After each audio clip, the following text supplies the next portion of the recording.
এই যে এখানে একজন ঘুমাচ্ছে। এখানে আমি কার্পেটটা যে পেতে দিয়েছি এখানে শোবে বলে, মেঝেটা কি ঠান্ডা। হ্যাঁ, এই কার্পেটে কেউ শোয়নি, ও এখানে ঘুমাচ্ছে, ও ওখানে ঘুমাচ্ছে। আর এটাকে তো খাটে তুলে দিয়েছিলাম যাতে খাটেও ঘুমাবে, এখন কিছুতেই খাটে থাকলো না, নিচে নামবে, এও ওই ঠান্ডার মধ্যে শুয়ে রয়েছে। আর আমার এখানে আরেকজন আছে গুটিয়ে শুয়ে রয়েছে।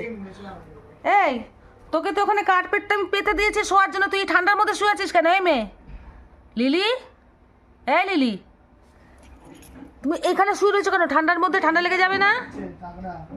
হ্যাঁ, চোখে ঘুম ভর্তি। আর একজন এই যে ইনি খাটে ঘুমাচ্ছেন, এই যে বাচ্চাদের বাবা এখানে ঘুমাচ্ছেন।